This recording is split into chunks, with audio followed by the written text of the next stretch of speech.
بسم الله الرحمن الرحيم. وعن أنس رضي الله عنه قال قال رسول الله صلى الله عليه وسلم ثلاث من أصل الإيمان الكف عمن قال لا إله إلا الله لا تكفره بذنب ولا تخرجه من الإسلام بعمل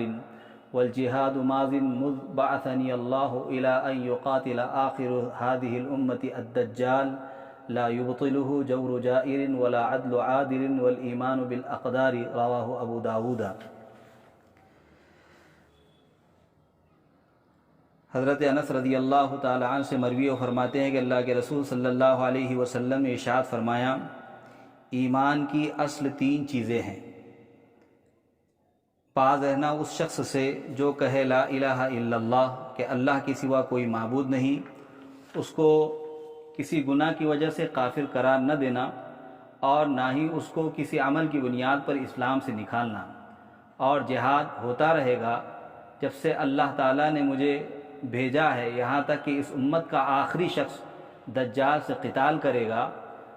کسی ظالم بادشاہ کا ظلم اس کو باطل نہیں کر سکتا ہے اور نہ ہی انصاف پرور بادشاہ کا عدل اس کو باطل کر سکتا ہے. اور تقدیر پر ایمان رکھنا، اس کو امام ابو داود نے روایت کیا ہے. ناظرین گرامی، اس حدیث کے اندر جس کے راوی حضرت انس رضی اللہ تعالی عنہ ہیں، تین چیزیں بیان کی گئی ہے کہ تین چیزیں ایمان کی اصل اور ایمان کی جڑ ہے. سب سے پہلی چیز وہ یہ ہے کہ الکف عمن قال لا الہ الا اللہ، کہ بعد رہنا اس شخص سے جو لا الہ الا اللہ کہے، اس کو کسی عمل کی وجہ سے یا کسی گناہ کی وجہ سے اس کو کافر قرار نہیں دیا جا سکتا ہے.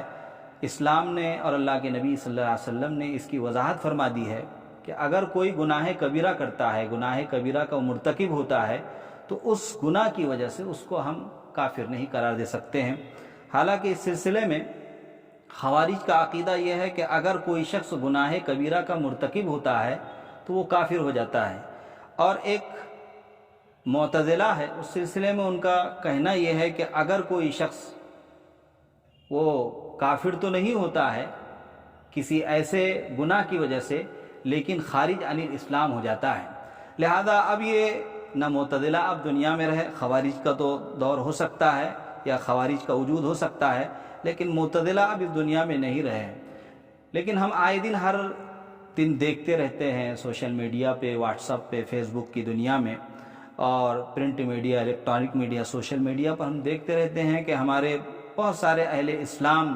اس حدیث کے تناظر میں اپنے آپ کو دیکھ سکتے ہیں کہ ہم بہت ساری باتوں پر کسی کو کافر، کسی کو زندیق، کسی کو روافض، کسی کو شیعہ، اور نہ جانے ان کو اہل سنت والجماعت سے بھی خارج کر دیتے ہیں اور ان کو اسلام سے بھی خارج کر دیتے ہیں. اللہ کے نبی صلی اللہ علیہ وسلم نے اس حدیث کے اندر صاف یہ الفاظ ارشاد فرما دیے گئے ہیں کہ باز رہنا ہے اس شخص سے جو کہے لا الہ الا اللہ، اللہ کی گواہی دے دے تو اس کو لا تکفرہ بذنب، کسی گناہ کی وجہ سے اس کو کافر قرار نہیں دیا جا سکتا ہے، اور نہ ہی اس کو اسلام سے کسی ایسے عمل کی وجہ سے جو اسلام کے منافی ہو یا اسلام اس کی اجازت نہیں دیتا ہے، اور وہ گناہ اگر کوئی عمل کر لیتا ہے یا گناہ وہ کر لیتا ہے تو وہ اسلام سے نہیں نکلے گا. دوسری بات، اسلام کی جو جڑ بنیاد قرار دی گئی ہے وہ الجہاد و ماضی، جہاد اس دنیا کے اندر ہوتا رہے گا. اللہ کے نبی صلی اللہ علیہ وسلم نے کہا کہ جب سے اللہ تعالیٰ نے مجھے اس دنیا کے اندر بھیجا ہے، میری بعثت سے لے کر اس امت کے آخری شخص تک جو حضرت عیسیٰ علیہ السلام کا ظہور ہوگا، نزول ہوگا، اور حضرت امام مہدی کا ظہور ہوگا، اس وقت حضرت عیسیٰ علیہ السلام دجال سے قتال کریں گے. لہذا اگر کوئی اسلامی حکومت کا انصاف پرور بادشاہ اس جہاد کو منسوخ نہیں کر سکتا ہے، ختم نہیں کر سکتا ہے، اور اگر کہیں کا ظالم بادشاہ ہے وہ اپنے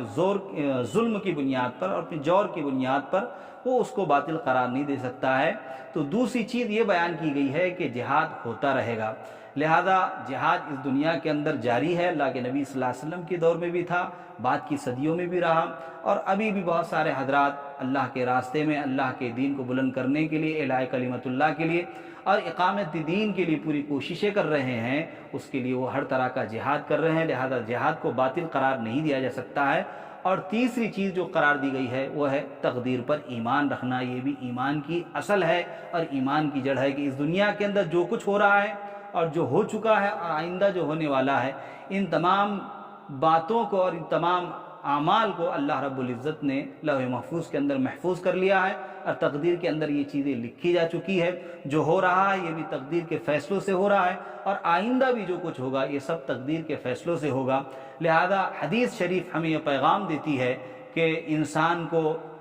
باز رہنا چاہیے اس بات سے کہ وہ کسی کو کسی گناہ کی وجہ سے کافر قرار دے، یا کسی عمل کی بنیاد پر اس کو اسلام سے نکال دے، اور جہاد کا وہ اس دنیا کے اندر انکار کرے اور تقدیر کا انکار کرے۔ اگر ان چیزوں کا وہ انکار کرتا ہے تو ظاہر سی بات ہے وہ صراحتاً اور وضاحتاً اسلام کی خلاف ورزی کر رہا ہے، اور اسلام سے وہ اعراض کر رہا ہے۔ لہذا ان تینوں باتوں کو عمل میں لانے کی اشد ضرورت ہے۔ وآخر دعوانا ان الحمد للہ رب